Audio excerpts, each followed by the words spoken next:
Hey, what's up guys? This is Bangla Sensei here with another video. তো কি অবস্থা সবার? চলে আসলাম আবারও আপনাদের মাঝে নারুটো শিপুদেনের এপিসোড 72 এবং 73 নিয়ে। এপিসোডটি শুরু করার আগে একটি প্রশ্ন করি আপনাদের। বলুন তো কাকাশি হাতাকে কেন সবসময় সব মিশনে দেরি করে আসতো? যদি জেনে থাকেন তাহলে কমেন্ট বক্সে জানিয়ে দিন। যদি না জেনে থাকেন তাহলে ডেসক্রিপশনে আমাদের চ্যানেলের শর্টস ভিডিও লিংক দেওয়া আছে, গিয়ে দেখে আসতে পারেন। তাই চ্যানেলটি সাবস্ক্রাইব করে ভিডিওটি শুরু করুন। এপিসোডের শুরুতে আসমা তার বাবার সমাধিতে গিয়ে সেই ফিউডাল লর্ডকে বাঁচানোর কথা ভাবতে থাকে। সেখানে আসমা সহ অনেক লিপ সেনবিরা ব্যাটেল করেছিল। আসমা লিপ ভিলেজে ফিরে আসলে সারোটোবি আসমাকে বলে কনগ্রাচুলেশন ফিউডাল লর্ডকে নিরাপদ জায়গায় পৌঁছে দেওয়ার জন্য। আসমা রেগে বলে, আপনি কি এটি এখনো অস্বীকার করবেন? আপনার কথা মতো আমি ফিউডাল লর্ডকে রক্ষা করেছি, আমি শাসকের জীবন বাঁচিয়েছি, কেন এটা আপনি স্বীকার করছেন না? আপনি আমাকে সামান্য ক্রেডিটটুকুও দিচ্ছেন না। সারাটোবি বলে, তুমি কি বুঝতে পারছো না রাজাকে রক্ষা করার লড়াইটা কতটা দীর্ঘ আর কতটা কঠিন? আসমা বলে, হ্যাঁ আমি মানছি যে আমরা এই লড়াইয়ে অনেক সিনবি হারিয়েছি, কিন্তু এরকম ত্যাগই তো সিনবি হওয়ার অংশ। সারাটোবি বলে, শাসককে রক্ষা করার আসল মানে বুঝতে তোমার অনেক সময় লাগবে, সেটি আমি আগেই বুঝতে পেরেছি।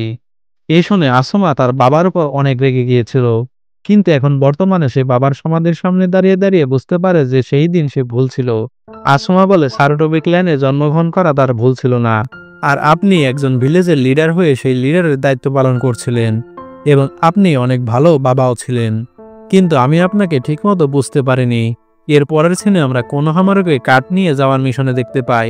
কোনোহামারু অনেক এনার্জি নিয়ে দৌড়াতে থাকে, সে অনেক খুশি এরকম মিশন পেয়ে, কিন্তু তার বন্ধু অনেক হাঁপিয়ে যায় এবং বলে, আমরা এমন মিশনে অভ্যস্ত নই।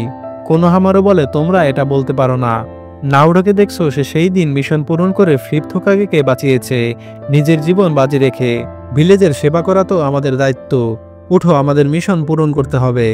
কোনোহামারুর কথা শুনে ইরুকা বলে, হ্যাঁ তোমরাই লিভ ভিলেজের ভবিষ্যৎ। ইরুকা কাঁদতে কাঁদতে বলে, আমি অনেক গর্বিত যে তোমরা আমার স্টুডেন্ট। এই কথা শুনে কোনোহামারুর ফ্রেন্ড বলে, আমি প্রস্তুত মিশন শুরু করার জন্য। পরের সিনে সোনাডেকে দেখা যায়। সোনাডে ওল্ড অ্যাডভাইসারদের সাথে মিটিংয়ের কথা ভাবতে থাকে। যখন হোমুরা তাকে বলেছিল সামান্য সমাধিচরের মিশন নিয়ে এত ঝামেলা, এটা সত্যিই হাস্যকর প্রিন্সেস সোনাদে। আমাদের এই খবর আশেপাশের সমস্ত ভিলেজ ও ফিউডাল লর্ডের কাছে পৌঁছে গেছে। আমরা সবাই হাসির পাত্র হয়ে গেছি, শুধুমাত্র তোমার জন্য। কুহারো বলে, তোমার লিডারশিপের অভাব রয়েছে, যা ভিলেজকে ঝুঁকির মুখে ঠেলে দিয়েছে। হোকাগে নামের পাশে দায়িত্ব কথাটিও থাকে, তোমার এসব দায়িত্ব এখন সিরিয়াসলি নিতে হবে। সোনাডে অফিসে বসে এসব কথা ভাবতে থাকে এবং বলতে থাকে, ওই দুজন বুড়া লোক আমার সাথে ওভাবে কথা বলার সাহস কিভাবে পেল। সিজনে বলে, একটা রিপোর্ট এসেছে সেই লোকটার কাছ থেকে যাকে আপনি মাস্টার জিরায়াকে খুঁজতে পাঠিয়েছিলেন। সোনাডে বলে, তাহলে কি জিরায়া ফিরে এসেছে? এর পরের সিনে দেখা যায় নারুটো ও সাই হাসপাতালে শুয়ে রয়েছে। সাকুরা তাদের খাবারের জন্য আপেল ছিলতে থাকে। সাই বই পড়তে পড়তে বলে, এখানে লেখা আছে বন্ধুরা বিপদে পড়লে তার সাথে এমন ব্যবহারই করতে হয়, খাবার পানীয় দিয়ে। সাকুরা সাইকে আপেল কেটে দিলে সাই বলে, বইয়ে এটাও লেখা আছে কোনো মেয়ে যদি তোমাকে কিছু খেতে দেয় তাহলে এটাও বোঝায় যে সে তোমাকে পছন্দ করে। এটি শুনে সাকুরা রেগে যায়। তখনই নারুটো ঘুমিয়ে ঘুমিয়ে বলতে থাকে, সাকুরা আমি আর একটা কামড়ও খেতে পারবো না। এ শুনে সাকুরা আস্ত আপেলই নারুটোর মুখে পুরে দেয়, যাতে এটি তার গলা দিয়ে না যায়। নারুটো ব্যথায় কাশতে থাকে। তখনই কাকাশি সেখানে এসে পড়ে। নারুটো শুধু চিল্লাতে থাকে। সাকুরা রেগে বলে, এসব গাধাদের সাথে কেন আমার টিম আপ করতে হলো? এরপর সোনাদে কাকাশির রিপোর্টের কথা ভাবতে থাকে। কাকাশি বলেছিল, আমি নিশ্চিত যারা 5টি প্রতিবেশী দেশের 7টি ভিন্ন ভিলেজে অ্যাটাক করেছে তারা একই দুইজন শিনবি। যদিও এখন পর্যন্ত ল্যান্ড অফ ফায়ারে কোনো আক্রমণ হয়নি, আমার বিশ্বাস যে সেখানে আক্রমণ হওয়া শুধু সময়ের ব্যাপার। সোনাদে বলে, অবশেষে আকাশকিদের দেখা মিলল। পরের সিনে আমরা আকাশকিদের সেই দুজন মেম্বারদের দেখতে পাই, কাকুজু আর হিডানকে। কাকুজু হিডানকে বলে, চলো জিনচুরিকিকে এখন শেষ করে ফেলা যাক। হিডান বলে, আগেই না, তাকে মারার আগে আমাকে আমার স্রষ্টার নাম জপতে হবে। এ শুনে কাকুজু অনেক রেগে গিয়ে বলে, তুমি মাঝে মাঝে অনেক বিরক্তিকর হয়ে ওঠো। হিডান বলে, আমারও এটা বিরক্তিকর মনে হয়, কিন্তু এটা করার কঠোর আদেশ দেওয়া হয়েছে, তাই এর কোনো বিকল্প পথ নেই। জিনচুরিকি হেসে বলে, তোমরা কি সত্যিই ভাবছো যে আমি তোমার ট্র্যাপে পড়েছি? আমি তোমাদের ট্র্যাপে পড়িনি, উল্টো তোমরাই আমার ট্র্যাপে পড়েছো। বলে জিনচুরিকি চারপাশে সেট করা পেপার বম ব্লাস্ট করে যাওয়ার রাস্তা বন্ধ করে দেয়। জিনচুরিকি বলে, আমি যখন জেনেই গেছি তোমরা আগাতসুকির মেম্বার, তখন আমি আর তোমাদের এখান থেকে পালাতে দেব না। হিডান তাকে ব্যঙ্গ করে বলে, দেখো কাকুজু, আমরা ট্যাপে পড়ে গেছি। কাকুজু বলে, যাই হোক, জিনচুরিকি এখন আমাদের কাজ আরো সহজ করে দিয়েছে। জিনচুরিকি এরপর বলে, আমি ইউগিতনি অব দ্য হিডেন ক্লাউড, তোমরা সবাই মরতে চলেছ। হিডান বলে, তুমি কি আমাদের থ্রেট দিচ্ছ? এভাবে কথা বললে আমি অনেক বিরক্ত বোধ করি। বিরক্ত বোধ করলে আমি পাগলের মতো হয়ে যাই এবং তারপরে আমার মেজাজ অনেক গরম হয়ে যায়। কাকুজু বিরক্তিকর হয়ে বলে, হিডান তুমি চুপ থাকো, আমাদের মিশন একদম পরিষ্কার। হিডান বলে, ঠিক আছে, এই পুরো মিশনটা আমাদের বিশ্বাসের বিপরীত। আমার স্রষ্টা লর্ড জাসিনের পথ মানে সম্পূর্ণ হত্যা করা, এমনকি এমন একটা আদেশ রয়েছে যাতে অর্ধেক হত্যা নিষিদ্ধ। আমি এমন কাজ করতে চাই না যার জন্য আমার আদেশ ভঙ্গ হতে হবে। হয়তো আমার চেহারা থেকে বোঝা যায় না, কিন্তু আমি অনেক ধার্মিক একজন মানুষ। তাই টু টেলস, তোমাকে হত্যা করা থেকে বিরত থাকা আমার জন্য একটি বড় লড়াই। চাইলে এটা আমরা আলোচনার মাধ্যমে সমাধান করতে পারি। কেন তুমি স্যারেন্ডার করে আমাদের সাথে আসছো না? এ শুনে ইউগিতনি মানে টু টেলস রেগে টেল বিস্টে রূপান্তরিত হয়। এ দেখে হিডান বলে, এটা কোন ধরনের জিনচুরিকি? সে পুরোপুরি টেল বিস্টে রূপান্তরিত হয়ে পড়েছে। ইউগিতনি প্রথমে কাকুজোকে অ্যাটাক করে এবং মুখ দিয়ে আগুনের গোলা বের করে, এতে বিস্ফোরণ হয়। হিডান লুকিয়ে লুকিয়ে বলে, এটাই তাহলে টু টেলস ক্যাট স্পিরিট, যাকে রেইথও বলা হয়। মনে হচ্ছে আমরা কি সত্যি ট্যাপে পড়ে গেছি। এরপর আমরা হাসপাতালে চলে যাই। কাকাশি বলে, আসার পর আমি শুনেছি তোমাদের ব্যাপারে। নাওরো বলে, আপনি কোথায় গিয়েছিলেন? কাকাশি বলে, স্পেশাল কোনো জায়গায়। তখনই সেখানে আসুমা এসে বলে, আমি ভাবতেছিলাম তুমি হয়তো এখানে থাকবে।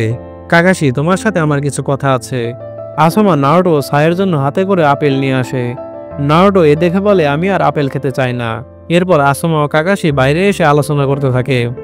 আসুমা কাকাশিকে বলে, শুনেছি তুমি বাইরে কি হচ্ছে তা বিষয়ে দেখতে গিয়েছিলে। নাওরো ও সাকুরা ভালোভাবে পরিস্থিতি সামলিয়েছে। কাকাশি বলে, হ্যাঁ, শিকিমারও চুজি ও ইনু এই জেনারেশন অনেক তাড়াতাড়ি বড় হচ্ছে।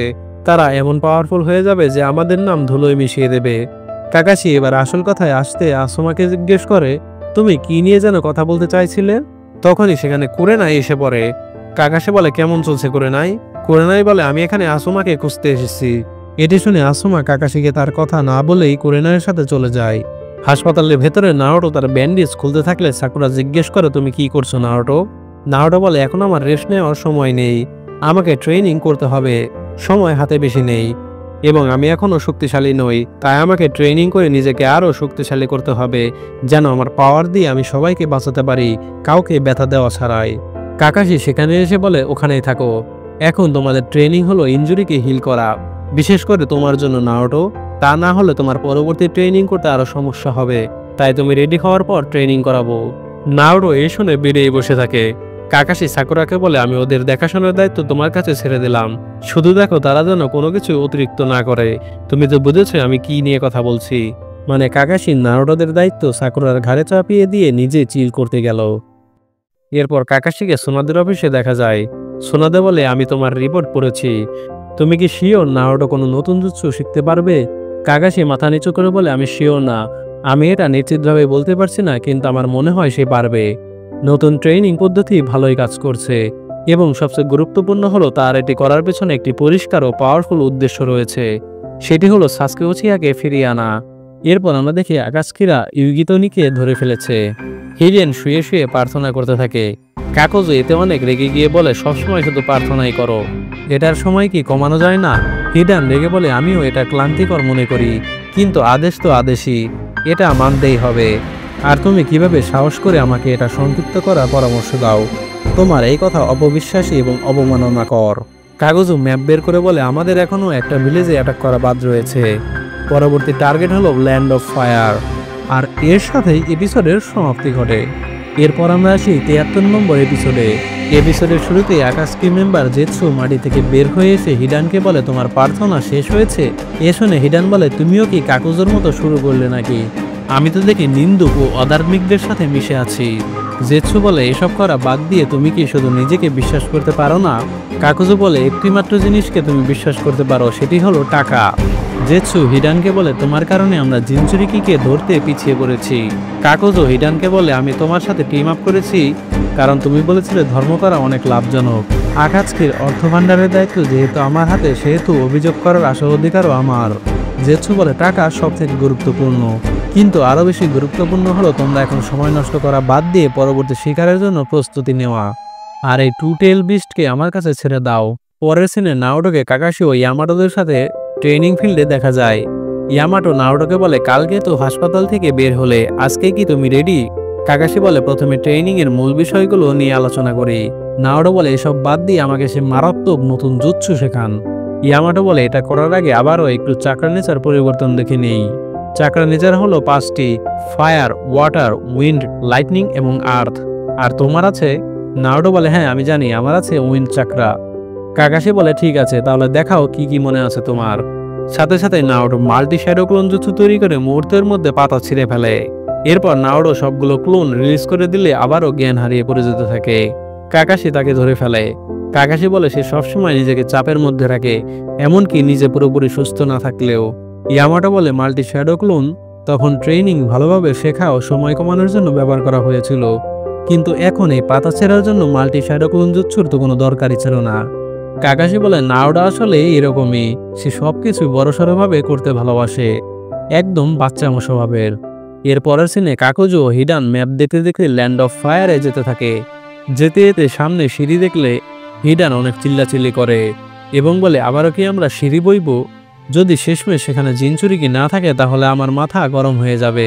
কাকুজো এই শুনে বিরক্ত হয়ে বলে, তুমি যদি এখন হাহাকার করা বন্ধ না করো তাহলে আমি তোমাকে মেরে ফেলবো। পরের সিনে নারুটো জেগে উঠলে কাকাশি বলে, তুমি আরেকটু রেস্ট নিয়ে নাও, তারপর আমরা ট্রেনিং শুরু করি। নারুটো বলে, পরবর্তী ট্রেনিং কি? কাকাশি বলে, ওই ঝর্ণাটা দেখতে পাচ্ছ না, ওই ঝর্ণাটাকে তোমার কাটতে হবে। নারুটো এটি শুনে অবাক হয়ে বলে, কি? এটা তো ঝর্ণা, মানে পানি, এটাকে কিভাবে কাটবো? ইয়ামাটো বলে, হ্যাঁ, কিন্তু সফল হতে হলে তোমাকে এটা কাটতেই হবে। এটা করতে তোমার প্রচুর পরিমাণে চাকরা নেচার পরিবর্তন করার দরকার হবে। কাকাশি বলে, তুমি যদি এটা করতে পারো তাহলে তুমি নতুন এই পদ্ধতি তোমার ব্যাটেলেও ব্যবহার করতে পারবে। নারুটো বলে, আপনারা বলছেন আমি যদি এটা করতে পারি তাহলে অর্জন করতে পারবো চাকরা নেচার পরিবর্তন? কাকাশি বলে, হ্যাঁ। নারুটো এক্সাইটেড হয়ে বলে, রেস্ট করার টাইম শেষ হয়ে গিয়েছে, এখন শুরু করা যাক। কাকাশি মনে মনে বলতে থাকে, আমি ভাবতেই পারছি না এই নারুটো এত তাড়াতাড়ি নেচার চাকরা শিখে যাবে। ইয়ামাটো এরপর ঝর্ণার মাঝে গাছ তৈরি করে যাতে নারুটো সেখানে দাঁড়িয়ে ট্রেনিং করতে পারে। ইয়ামাটো আবারও নারুটোর 9 টেলসের চাকরা কন্ট্রোল করার জন্য সিলিং জুৎসু ব্যবহার করতে থাকে। নারুটো মাল্টি শ্যাডো ক্লোন বানিয়ে ট্রেনিং করতে থাকে এবং আসুমা যে ট্রেনিং শিখিয়ে দিয়েছিল সেই কথা ভাবতে থাকে, শুকনো ও তীক্ষ্ণভাবে এটি ব্যবহার করতে হবে। নারুটো ঝর্ণার মধ্যে হাত দিয়ে কাটার চেষ্টা করতে থাকে। নারুটো বলে, এটা কিভাবে কাটবো? আমরা তো এটা নাড়াচাড়াই বন্ধ করতে পারছি না। নারুটো তার ট্রেনিং কন্টিনিউ করতে থাকে। সাকুরা ও সাই দূর থেকে নারুটো ট্রেনিং দেখতে থাকে। নারুটো চেষ্টা করতে করতে হাঁপিয়ে যায়। কাকাশি বই বের করে মনে মনে বলতে থাকে, নারুটো হয়তো তার ধৈর্য হারিয়ে ফেলছে। পরের সিনে আকাৎসুকিদের দেখা যায়, তারা শেষমেশ টেম্পলে পৌঁছে গিয়েছে। কাকুজো বলে, এটা কোনো সাধারণ মন্দির নয়। এই বলে কাকুজো ফায়ার টেম্পলের দরজা ভেঙে ফেলে। ভেতরের সবাই অনেক ভয় পেয়ে যায়। টেম্পলের সন্ন্যাসীরা বলে, কোনো সন্দেহই নেই যে তারা আকাৎসুকির মেম্বার। চিরিকু তার লর্ডের কাছে গিয়ে বলে, আকাৎসুকিদের মেম্বাররা টেম্পলে ঢুকে পড়েছে, আমি যাচ্ছি তাদের দেখতে। চিরিকু আকাৎসুকিদের কাছে যেতে থাকলে হিডান বলে, আরেকজন ধার্মিক গুণী সহকর্মী আসছে। কাকুজো বলে, সে শুধু গুণী নয়, তার থেকেও বেশি কিছু। আমাদের বিঙ্গ বইয়ের অনুসারে তার মাথার দামই 30 মিলিয়ন। হিডান বলে, আমরা কি এই পুরস্কারের জন্যই তাকে মারছি? সন্ন্যাসীদের মারা তো অভিশাপ স্বরূপ। কাকুজো বলে, যাই হোক, লোকে বলে টাকা কথা বলে, তাই আমাদের তাকে মারতেই হবে টাকার জন্য। চিরিকু আকাৎসুকিদের বলে, আমি জানি না তোমরা কি করতে এখানে এসেছো, একটা কথাই বলতে পারি, সেটা হলো ফিরে যাও তোমরা। হিডান বলে, তোমরা কোনো কথা ছাড়াই আমাদের মারবে না, তাই না? যাই হোক, এটা আমার বিশ্বাসের মধ্যে পড়ে না। কাগজে বলে, এই ফায়ার টেম্পলের সবচেয়ে বিখ্যাত সিনোবি টেম্পল ল্যান্ড অফ ফায়ারের মধ্যে একটি। সন্ন্যাসীদের অদ্ভুত সব পাওয়ার রয়েছে, তবে বিশেষ করে চিরিকুর দাম 30 মিলিয়নের মতো। সে একজন ইলিট নিনজা যে একসময় গার্ডিয়ান সিনোবি 12-এর সদস্য ছিল, শাসককে রক্ষা করার জন্য। আর এর প্রমাণই হলো তার কোমরে সেই চিহ্ন আঁকানো কাপড়টা। তাই দেখে শুনে করো হিদান, না হলে তুমি তার হাতে মারা যাবে। এই বলে দুজনে ছুটে যায় চিরিকুকে অ্যাটাক করতে। চিরিকু হ্যান্ড সাইন করে দাঁড়িয়ে থাকে। এতে তার পেছনের স্রষ্টাকে দেখা যায়, একদম গৌতম বুদ্ধের মতো। কাকুজো যখনই চিরিকুকে ঘুষি মারবে তখনই চিরিকু কাকুজোর হাত ধরে ফেলে এবং পেছন থেকে অনেকগুলো হাত এসে কাকুজোকে অ্যাটাক করে। হিডানকেও একটি হাত দিয়ে মারে। হিডান ও কাকুজো দুজনেই শুয়ে পড়ে থাকে। হিডান কাকুজোকে বলে, আমি যদি অন্য ধর্মের কারো কাছে মারা যায় তাহলে আমার স্রষ্টা জোশিনকে অবমাননা করা হবে। চিরিকু তো আর জিনচুরি কিনা, তাহলে আমি তাকে এগিয়ে দেখছি। কাকুজো বলে যা করার করো, মনে রেখো আমার কাছে তার মাথার দাম 30 মিলিয়ন, তাই অতিরিক্ত কিছু করো না। আমি চাই তাকে এমনভাবে মারা যেন তাকে চেনা যায়। হিডান উঠে দাঁড়িয়ে আবারও অ্যাটাক করতে থাকে। চিরিকু বলে, চিরিকু অব দ্য ফায়ার টেম্পল তোমাদের মতো কারো কাছে কখনোই হারবে না। বলেই চিরিকু রাইগো 1000 হ্যান্ড স্ট্রাইক জুৎসু দিয়ে অনেকগুলো হাত বানিয়ে অ্যাটাক করে। এরপর হঠাৎ দেখা যায় হিডান আবারও প্রার্থনা করছে। হিডান তার প্রার্থনা একটু ইউনিক ওয়েতে করে নিজের ভেতরে একটি শিক ঢুকিয়ে, আর এসবের মানে আকাশকিরা চিরিকুকে ধরে ফেলেছে। ফায়ার টেম্পলের সবাই মারা যায়, কিন্তু একজন লুকিয়ে লুকিয়ে আকাশকিদের অ্যাটাক করা দেখে। সন্ন্যাসীটি মনে মনে বলতে থাকে এই খবর লিভ ভিলেজে পাঠানো দরকার। এরপর আমরা আবারও নারুটোকে দেখতে পাই। নারুটো কাকাশিকে বলে আমার শ্যাডো ক্লোনের প্রয়োজন। কাকাশি বলে তোমার যা প্রয়োজন তা হলো প্রচুর পরিমাণে চাকরা উইন্ড স্টাইলে রূপান্তরিত করে ঝর্ণা কাটা। অনেকগুলো ক্লোন তৈরি করলে প্রত্যেকের চাকরা দুর্বল হয়ে পড়বে। তাছাড়া এই ঝর্ণার পাশ তোমাদের 10 জনের জন্যই ঠিক আছে, তার বেশি জায়গা হবে না। নারুটো বলে এটা করায় নিশ্চয়ই কোনো ট্রিক আছে, আপনি কি সেটা আমায় শেখাবেন নাকি সারা জীবন আমি এই ট্রেনিংই করতে থাকবো? কাকাশি আরাম করে শুয়ে শুয়ে বলে তুমি যথেষ্ট পরিমাণে চাকরা নিজের ভিতরে সংরক্ষণ করতে পারছো না, সময় নিয়ে করো। নারুটো বলে যদি এত সময় লাগে তাহলে এটা আমি ব্যাটেলফিল্ডে কিভাবে ব্যবহার করব? কাকাশি হতাশা নিয়ে বলে তুমি এখন ট্রেনিং করছো নারুটো, এখনই ব্যাটেলফিল্ডের কথা চিন্তা করা বাদ দাও। একবার শিখে গেলে তুমি অনেক তাড়াতাড়ি এটা ফ্লো করতে পারবে। শোনো, নেচার পরিবর্তন নিখুঁতভাবে শিখতে সাধারণত বছরের পর বছর সময় লাগে, এমনকি পাতা কাটতে অনেক মানুষের 6 মাসের মতো সময় লাগে। তুমি যেটা মাস্টার করে ফেলেছিলে কিছু ঘন্টার মধ্যেই, তোমার এত তাড়াতাড়ি করতে হবে না। আমাদের প্রত্যাশার থেকেও তুমি অনেক তাড়াতাড়ি এগোচ্ছ। এমনকি সাসকেকে যখন আমি চিদরি শিখিয়েছিলাম তখন তার লাইটনিং চাকরা নেচার পরিবর্তন করতে কিছুদিন সময় লেগেছিল। এ শুনে নারুটো বলে ওঠে হ্যাঁ, আমি সাসকেকেই ধরতে চাই এটি করে। এ শুনে কাকাশি ইয়ামাটোকে ঝর্ণা আরও বড় করতে বলে এবং নারুটোদের দাঁড়ানোর জন্য জায়গা আরও বড় করে দিতে বলে, যেন নারুটো আরও শ্যাডো ক্লোন তৈরি করে ট্রেনিং করতে পারে। ঝর্ণাটি এবার অনেক বড় হয়ে যায়। এটি এতই বড় করে বানায় ইয়ামাটো যে সে নিজেই হাঁপিয়ে যায় বানাতে বানাতে। এরপর কাকাশি নারুটোকে শ্যাডো ক্লোন বানাতে বললে নারুটো শ্যাডো ক্লোন বানায়, আর এর সাথেই এপিসোডের সমাপ্তি ঘটে। তো গাইস, এপিসোডটি কেমন লাগলো? এখনকার প্রত্যেকটা এপিসোডই অনেক ইন্টারেস্টিং এবং ভালো হতে চলেছে, তাই ভিডিওটি ভালো লাগলে একটি লাইক দিয়ে চ্যানেলটিকে সাবস্ক্রাইব করে বেল আইকনটি প্রেস করে দিন, আর বাংলা সেন্সের সাথেই থাকুন। ধন্যবাদ।